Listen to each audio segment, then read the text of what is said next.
So good morning. My name is Jovan Reyes, and I am one of the advising transfer specialists for the Title III Math Success Grant.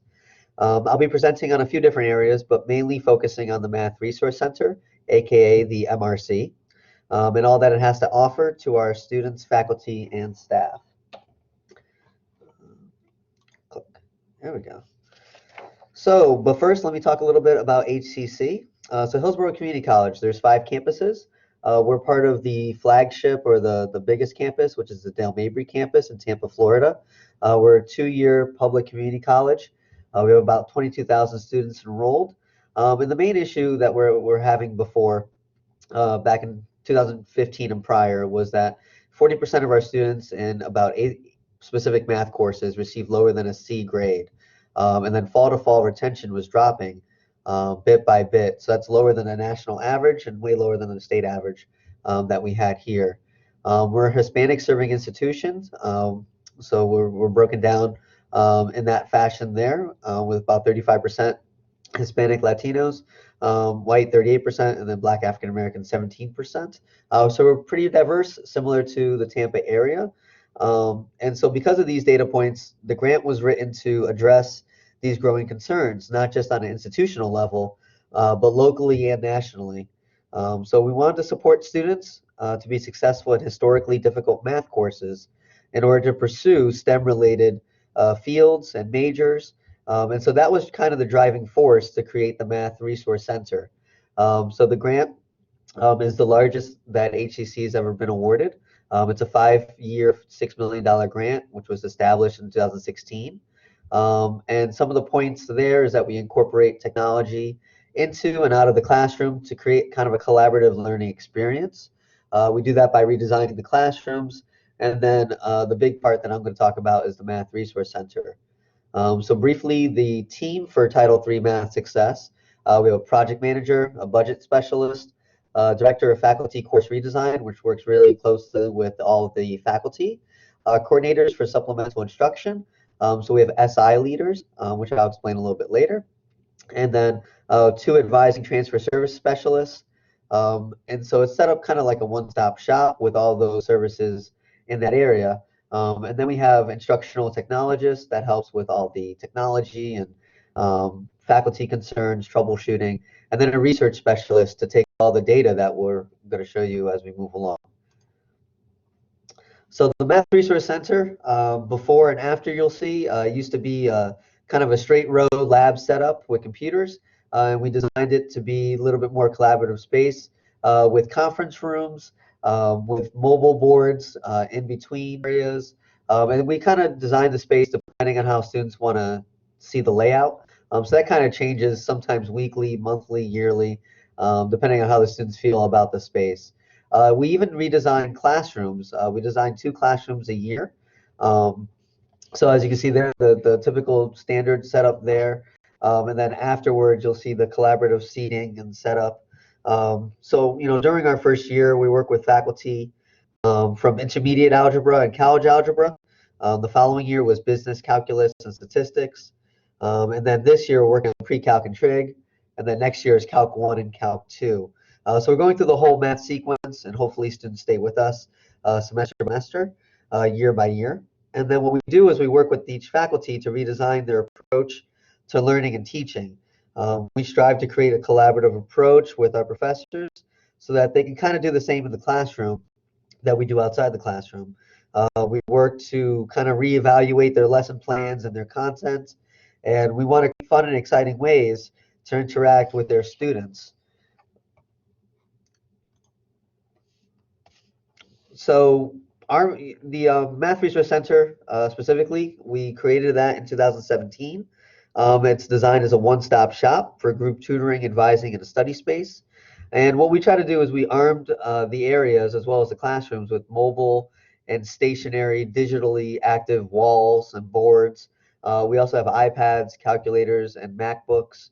So what we're trying to do is meet students where they are technologically, but also socially, to make math a little bit more fun. If it's still not fun because math is difficult, we're trying to at least support them to be successful in passing these math courses and get the grades that they need to pursue their STEM profession. Within the Math Resource Center, we've seen about over 6,600 students. Specifically in 2019, we saw about 2,600. And then you'll see kind of a setup in one of the conference rooms with the circle setup, and there's a virtual 360 owl in the middle. As we also hold virtual sessions, which I'll talk about in a little bit. And in the bottom left, that picture shows the Math Resource Center setup. The middle area being all study space, 2 conference rooms to the right, and then the staff offices to the left. And then in the other box there, those are some student testimonials about programs that we've done or any assistance that we've helped with different situations over the semesters with students. So supplemental instruction. So what that is, we use the UMKC model of SI. We hire about 8 to 10 students a semester, and there are supplemental instruction leaders. We use it's a cross between, kind of breakdown SI. It's a cross between tutoring and a little bit of group tutoring and then being a TA in a way. So the SI leader, they'll sit down in the classroom with their class. And then afterwards, throughout the week, they'll create lesson plans, go over the material, sort of like a test review in a way. But they'll have it with some fun and exciting games, some different activities. And then the SIs themselves, they're recommended by each instructor. So we're not just pairing them with random students that are good at what they do. We make sure that we talk to our instructors, make it kind of a collaborative approach. And we want students that hold either a grade of A or B in those courses previously to become SIs. And they'll go through a rigorous interview process as well as some boot camp trainings and sessions. So that they know what they're doing and how it's being operated. So it's not exactly like tutoring per se. You'll see in the top left, that's SI in action. Groups can be kind of large. It depends on the day and the time and what's going on. And then they're held, the sessions themselves are held in the Math Resource Center. But this year we decided, as of 2019, we began holding them virtually as well, because we want to make sure that we're meeting students where they are. Community college students are most of the time non-traditional, especially with the students that we're working with right now. They have families, they have jobs, they have lives outside of college, and so a lot of them don't live on campus, if at all. We only have a small housing facility on campus, so they're all commuters, and so we try to hold sessions virtually during different times of the day and even at night.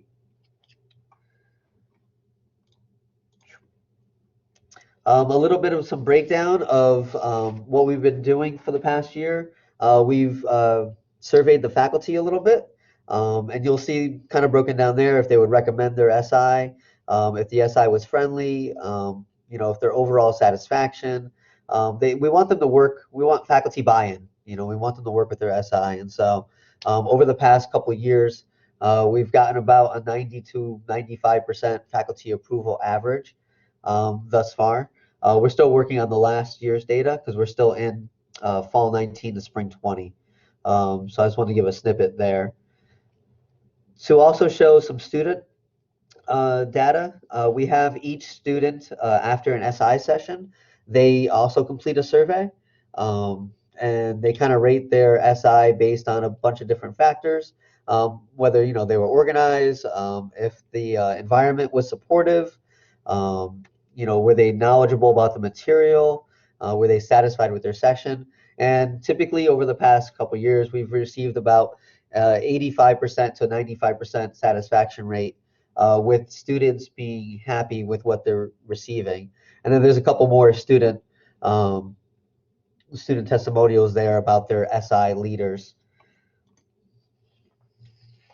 And then looking at the course as a whole, talking about SI sessions from all different facets, we decided to put all the survey data together a little bit. So it shows a little bit more of what I kind of attached to the whole packet to show, satisfaction rates and how many students we're seeing. This was spring 19 data still is what we're looking at here. So it's been going pretty well so far, and we're having great success in terms of students being happy with what they're doing and grade-wise, which I attached in all the other documents. One of the other things that we've been doing, part of an entire office approach, we developed and launched STEM Studio in 2019. STEM Studio kind of is a breakdown of everything that we do in person, but we put it online. So it'll include a lot of advising pieces. And then it'll include a lot of math pieces, similar to Khan Academy in a way, where we've developed a lot of YouTube videos about final exam reviews, practice quizzes, types of tutorials, and having them do different examples and problems. And then there's also some discussion boards on there, so students can kind of interact with each other and get to know each other and get to know like different parts of the field, and trying to figure out like what we're all trying to do. So included in the MRC, there's two advising transfer specialists who assist with degree planning, but also to support students with a seamless transfer to usually USF, but we try to transfer them to any institution of their, what they'd like to do. Our approach to the advising piece, it's not really a service-based resource the way we see it. It's more of a learning experience for the student to carry with them throughout their academic career and beyond. So you'll kind of see there that there's some virtual workshops that we've kind of designed. And then, as I said before, STEM Connect shows community events, any type of social media, volunteer opportunities.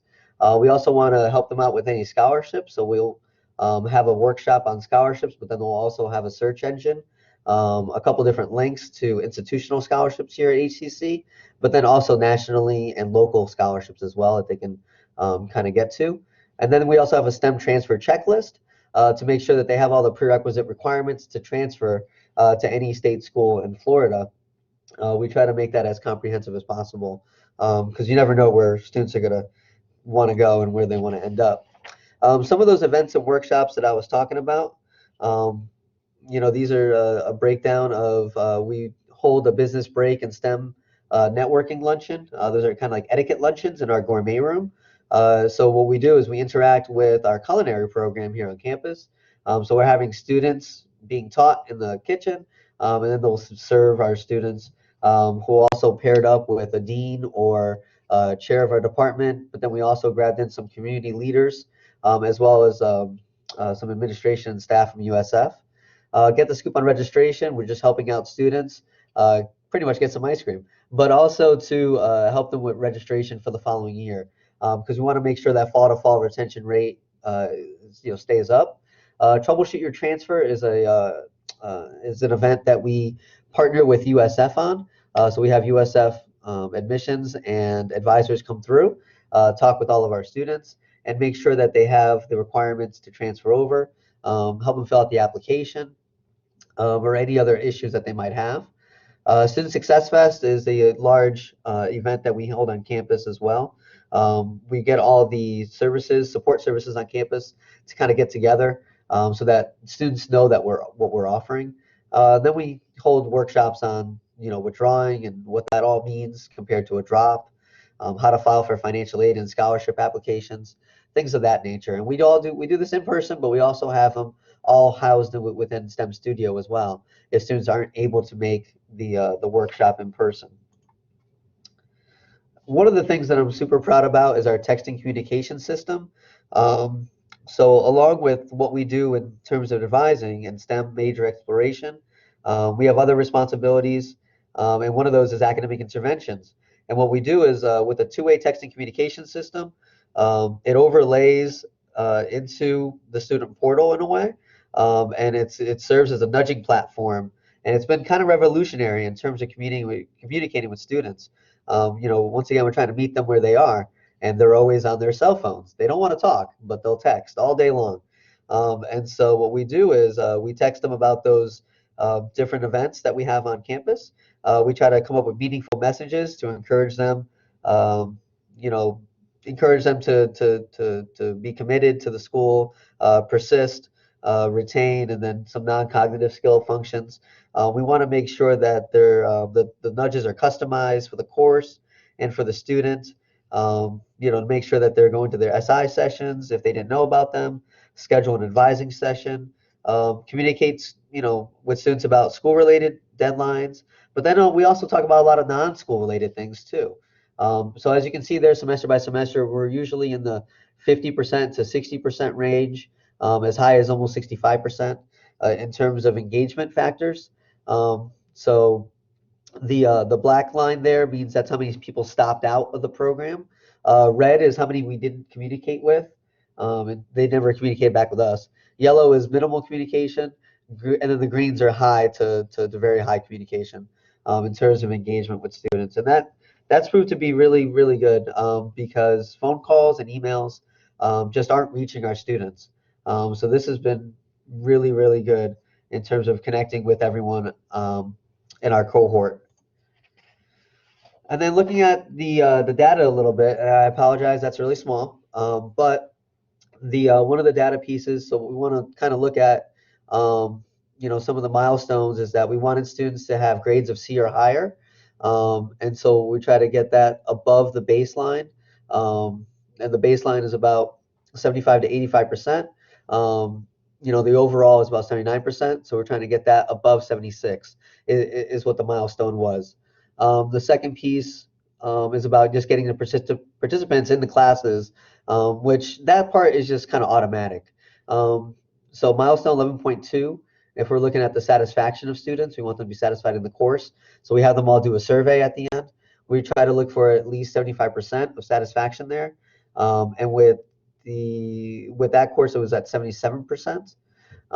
Looking at 12 point, well, yeah, just 12.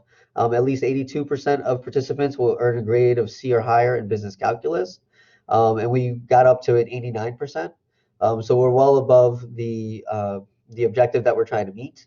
And then once again, satisfaction rates there, as well as some other pieces. We've met all of our objectives really well, and we're kind of maintaining everything that we need to do to satisfy the institution and the grant. And then the last piece for milestone 13s, we talk about non-cognitive development pieces. Those are the academic interventions and the alert systems that we have. And those are pretty much, we want to get as many students as we can through those programs, which we've gone over and beyond. And then in terms of expressing satisfaction with those services, once again, we've gone over and beyond those as well, as we've been in the 90% ranges on those. So that was last year. We're still looking at fall 19 to spring 20. The text messaging system that we're using is Signalvine. I'm not here to kind of promote Signalvine, but a lot of people have asked, and so they've been a great company to work for so far. Let's see. So year 4, spring 20 pilot remains. So what we're looking at for pre-calculus and trigonometry, those are kind of the areas that we're looking at right now. So we still have this semester that we're looking at to kind of meet all of the objectives on the right-hand side. And so far we're meeting some of them already, and a couple others we got to still work a little bit harder to get the pass rate up. But all the other ones we're meeting all objectives start. And then last but not least, faculty testimonials. I think the strongest one I had was, I feel the most confident in my 14 years of teaching. A lot of collaboration. It's been really helpful, a lot more cooperation. Test results have been higher. They seem to be learning more. And I think the biggest part is that they're engaged. We're really hitting home with meeting the students where they are in a bunch of different areas. And I think that's really important. I think just, the other piece too is that, even though we're a grant, the institution has taken on